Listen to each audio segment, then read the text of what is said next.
Pemeriksaan tonus otot. Pemeriksaan tonus otot dilakukan dengan gerakan pasif yang semakin cepat pada anggota gerak yang lesi. Penilaian penggunaan skala Ashworth yang dimodifikasi. Ada peningkatan tonus otot ditandai dengan terasanya tahanan minimal atau cat release pada akhir ROM pada waktu sendi digerakkan fleksi dan ekstensi. Selanjutnya itu pemeriksaan koordinasi non-equilibrium. Pemeriksaan koordinasi dilakukan untuk mengetahui tingkat koordinasi pasien saat dilakukan tes koordinasi. Selain faktor kemampuan melainkan gerakan, faktor kecepatan juga harus dipertimbangkan, seperti jari ke hidung, jari pasien ke terapis, jari ke jari tangan yang lain, menyentuh hidung dan jari tangan bergantian.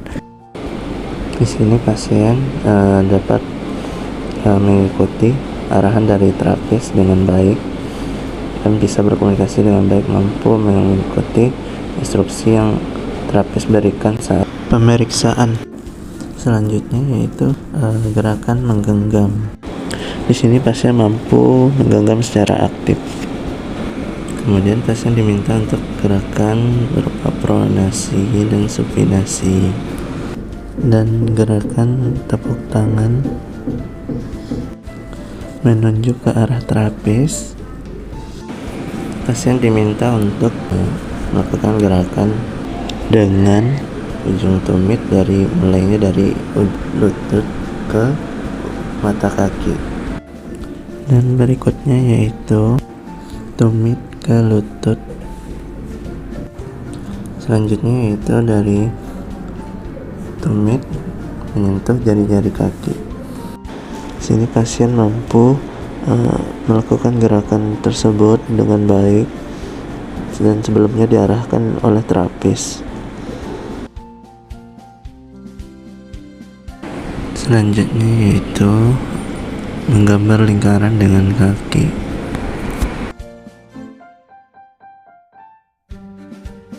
Selanjutnya yaitu mempertahankan anggota gerak atas seperti mengangkat tangan dan mempertahankan posisi selama 10 detik.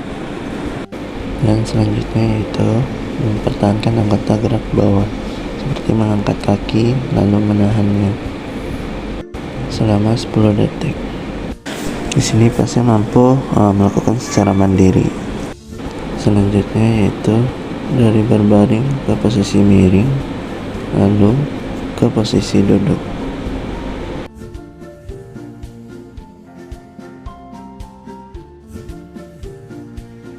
Selanjutnya yaitu miring ke posisi yang sehat. Sini pasien mampu melakukannya secara mandiri. Selanjutnya yaitu terlentang ke duduk di samping bed dan duduk selama 10 detik tanpa bantuan terapis. Sini pasien mampu melakukan secara mandiri. Selanjutnya yaitu keseimbangan duduk dalam posisi duduk tanpa support selama 10 detik. Duduk tanpa support dengan berat badan cenderung ke depan, paha difleksikan, kepala dan torak ekstensi, berat harus seimbang di kedua sisi. Lalu duduk tanpa support, memutar kepala dan terang untuk melihat ke belakang dengan posisi kaki tersangga keduanya pada lantai. Jangan biarkan lutut aduksi atau telapak kaki bergerak. Tangan rileks, jangan biarkan tangan untuk bergerak. Selanjutnya itu dari duduk ke berdiri. Nah, di sini pasien diminta untuk berdiri dengan diawasi dengan terapis dan dapat berdiri dalam 5 detik. Selanjutnya itu pemeriksaan kekuatan otot.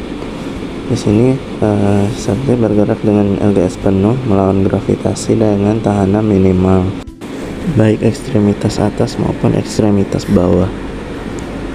Itu dengan cara terapis memberikan tahanan minimal pada gerak fleksi ekstensi dan pasien mampu melakukan secara aktif.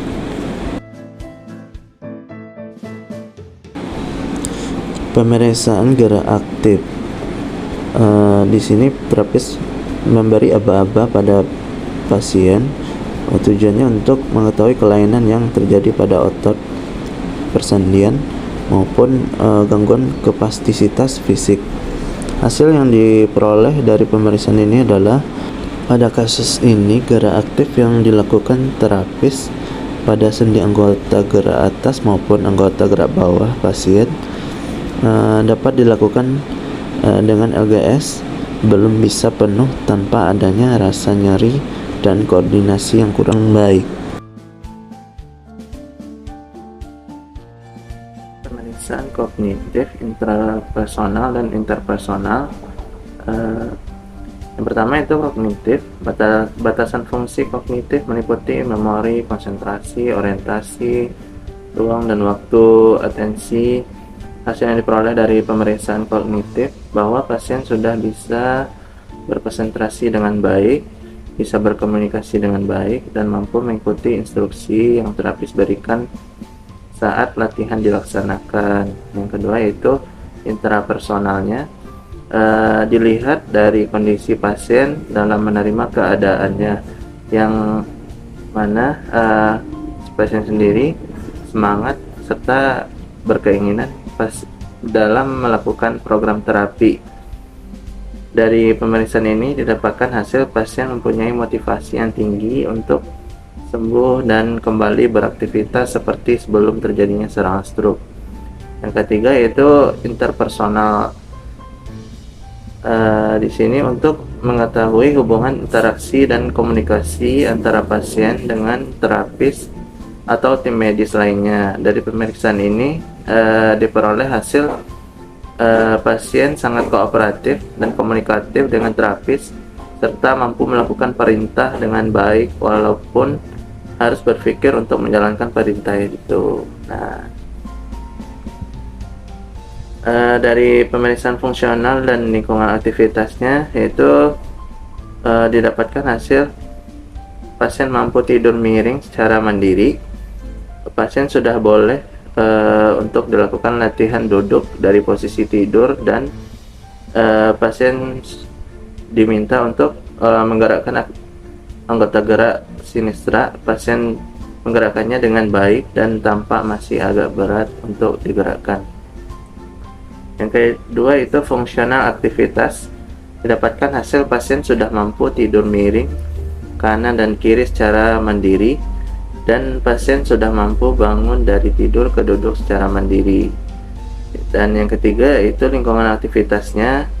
Diperoleh hasil pasien sudah mampu untuk transfer ambulasi dari terlentang ke miring, lalu duduk ongkang-ongkang, kemudian berdiri secara mandiri, dan pasien belum bisa melakukan tugasnya sebagai karyawan pabrik seperti biasanya. Nah, sekian, terima kasih.